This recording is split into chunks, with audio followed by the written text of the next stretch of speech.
This is fourth Stump, and this is our test review on the England series. Rob, what do you think, mate? I think the rotation the whole way through is actually really spoiled it for us, for England, to be honest.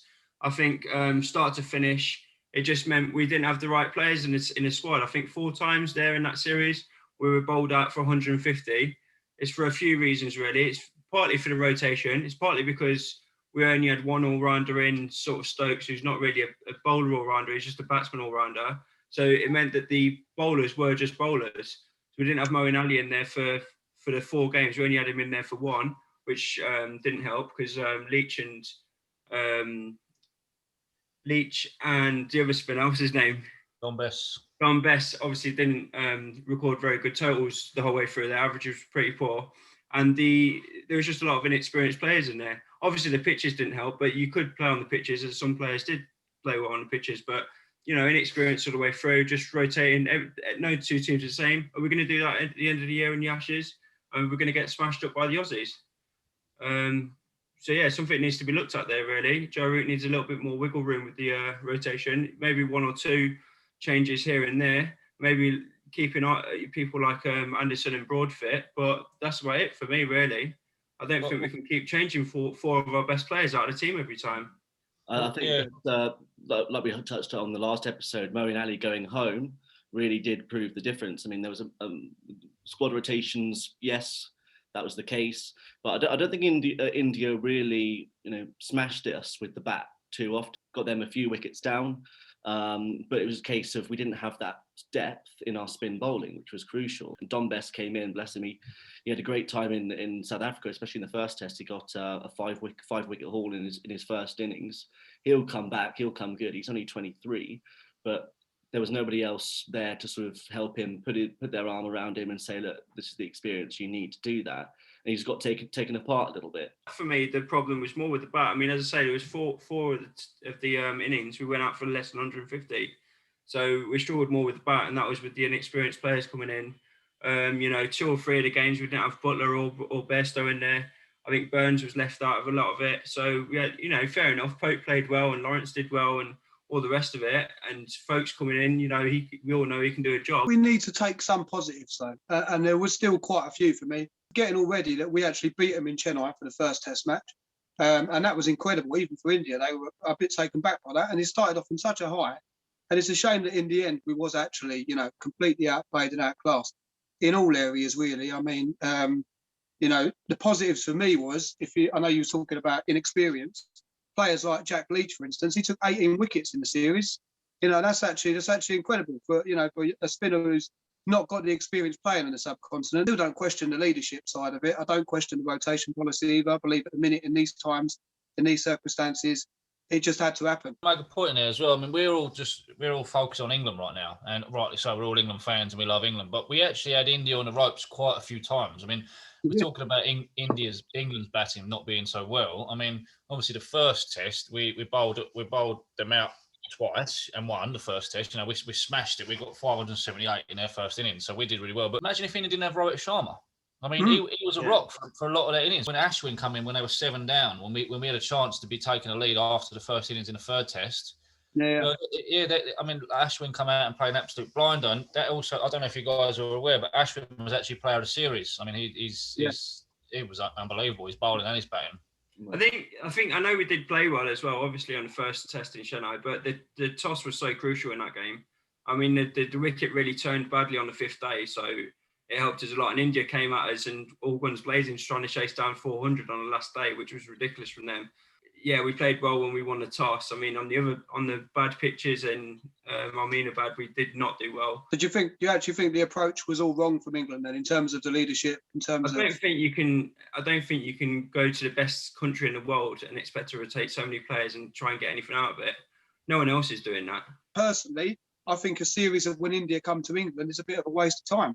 I feel like the ECB should focus more on making sure we've got more matches on these subcontinent pitches. We've got very, very few grounds here that turn at all, probably 1 or 2 in the whole country, and nothing like, obviously, India. I mean, it was sad to see in the last test, though, to be honest, because we literally just capitulated at the end. Just a nod to Rishabh Pant. I mean, absolutely. game-changing knock, absolute game-changing knock that he produced.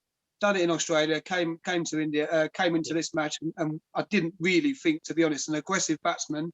I didn't think it'd suit him, but he was smart. He was very smart. Do you know who he reminded me of? And this is going back a long time from watching cricket years ago. Adam Gilchrist. When the top order of Australia used to foul completely, Adam Gilchrist would come in, he would steady the ship, and he would just play simple shots. He'd just get himself in, he'd assess the pitch, and then eventually he'd just explode and go and get 150. Why can't we at least have Ali in there and then one or two of like either Burstow or Butler in there as well? Why do we have to chuck them all in? Just wasn't equipped to deal with it. I mean, to be honest with you, I think even our best batsman, I don't think we'd have been equipped to deal with Axar Patel. He just bamboozled us. We prepared so much for spin, for turn, and just straightforward deliveries, just poor technique. I mentioned it before. It did come down to poor technique. We was in some great positions in some of the games. Even some of the games that in the end we ended up completely outplayed. Ross, what did you make of Rohit Sharma? Obviously coming into these test matches, I was excited to see him play. Overseeing what you felt of his performances.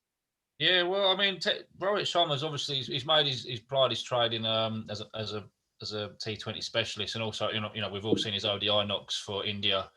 I mean, he's arguably the greatest opener in the world at the moment. I mean, you can put him up there with a few others. I was sort of expecting before this series Sharma to be almost a bit like Warner was, David Warner, when he came to England in the Ashes.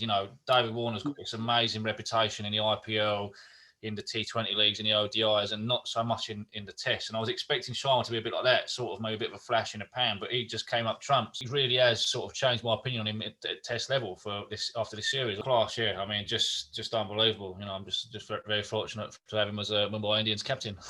I knew you'd have to get Mumbai in there somewhere. Did any of you guys see what Michael Vaughan said? He said something really interesting after the series, and he said, I mean, it's quite obvious that the ECB has put a lot of emphasis into our limited overs team in the last sort of few years. We won the World Cup last year, pushing for the World Cup this year. But I mean, I don't know about you lads, but this World Test Championship, it's going to be contested between India and New Zealand at Lord's next year.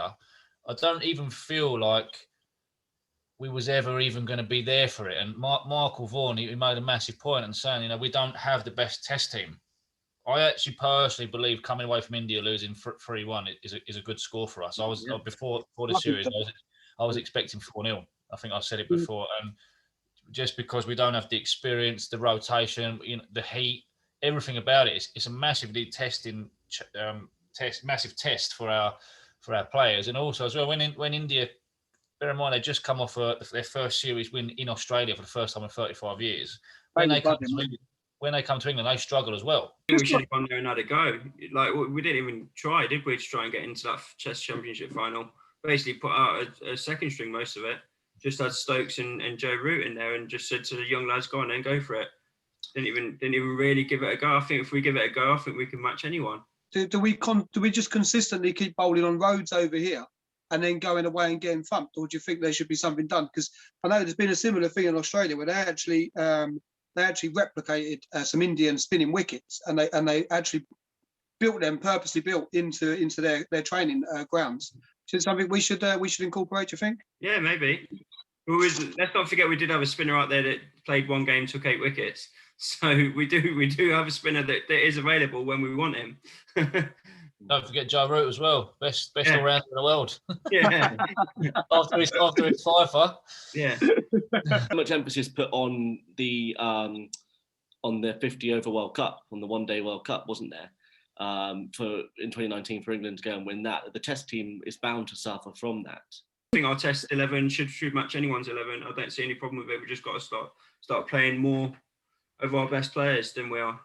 This has been the fourth Stump. We've given our review of the England-India series. I've been Ross. And I'm Ed. Royston. And Rob. Thanks for watching.